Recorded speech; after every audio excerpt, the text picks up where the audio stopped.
Hai semua, perkenalkan nama saya Anggi Firdia Chandra Nasution.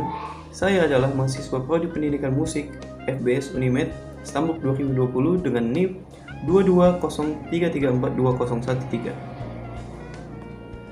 Baiklah, di sini saya akan menjelaskan konsep dasar perencanaan pembelajaran.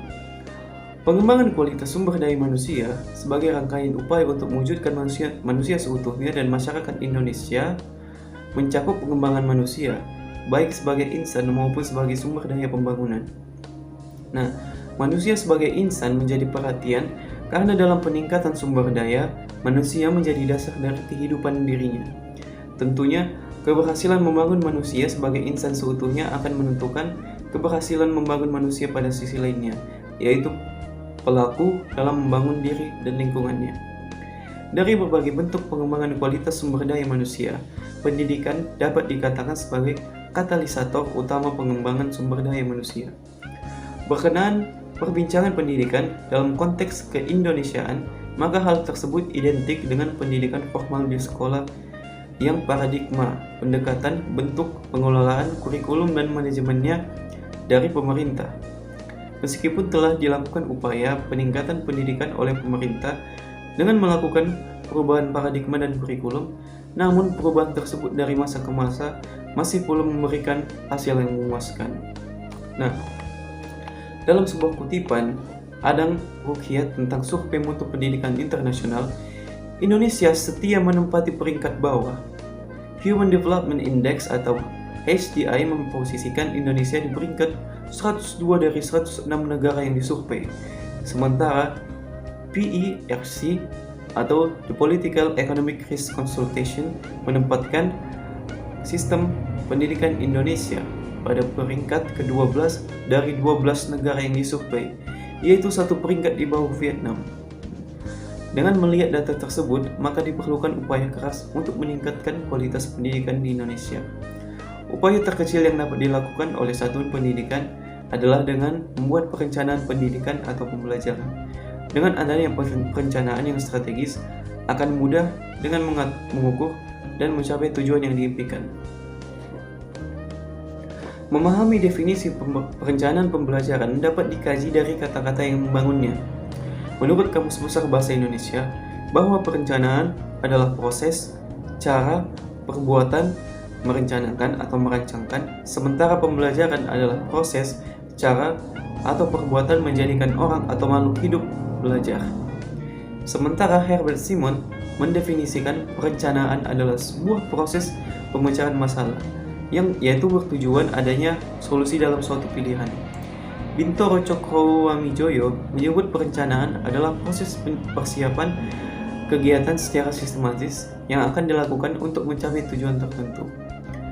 Sedang Hamzah B. Yuno menjelaskan perencanaan sebagai suatu cara yang memuaskan untuk membuat kegiatan dapat berjalan dengan baik, disertai dengan berbagai langkah yang antisipatif guna memperkecil kesenjangan yang terjadi sehingga kegiatan tersebut mencapai tujuan yang telah ditetapkan.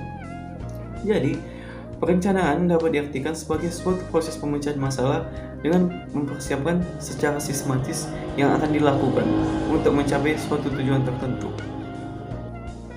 Dari penjelasan tersebut, kita dapat mendapati kegunaan dan fungsi pembelajaran yang akan dijelaskan sebagai berikut.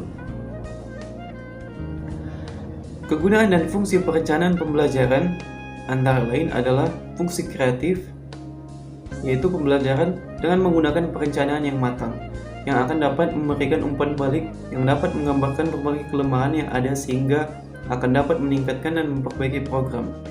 Lalu ada fungsi inovatif. Suatu inovasi pasti akan muncul jika direncanakan karena adanya kelemahan dan kesenjangan antara harapan dan kenyataan. Kesenjangan tersebut akan dapat dipahami jika kita memahami proses yang dilaksanakan secara sistematis dan direncanakan dan diprogram secara utuh. Lalu, ada fungsi selektif, yaitu melalui proses perencanaan akan dapat diseleksi strategi mana yang dianggap lebih efektif dan efisien untuk dikembangkan. Fungsi selektif ini juga berkaitan dengan pemilihan materi pembelajaran yang dianggap sesuai dengan tujuan pembelajaran. Lalu ada fungsi komunikatif. Suatu perencanaan yang memadai harus dapat menjelaskan kepada setiap orang yang terlibat, baik guru, siswa, kepala sekolah, bahkan pihak eksternal seperti orang tua dan masyarakat. Dokumen perencanaan harus dapat mengkomunikasikan kepada setiap orang baik mengenai tujuan dan hasil yang hendak dicapai dan strategi yang dilakukan. Lalu, ada fungsi prediktif. Perencanaan yang disusun secara benar dan akurat dapat menggambarkan apa yang akan terjadi setelah dilakukan suatu tindakan sesuai dengan program yang telah disusun. Lalu ada fungsi akurasi, yaitu fungsi yang melalui proses perencanaan yang matang, sehingga guru dapat mengatur setiap waktu yang diperlukan untuk menyampaikan bahan pelajaran tertentu, seperti dapat dihitung jam pelajaran yang efektif. Lalu ada fungsi pencapaian tujuan. Mengajar bukan hanya sekadar menyampaikan materi, tetapi juga membentuk manusia yang utuh yang tidak hanya berkembang dalam aspek intelektualnya saja, tetapi juga dapat dalam membentuk sikap dan keterampilan. Melalui perencanaan yang baik, maka proses dan hasil belajar dapat dilakukan secara seimbang.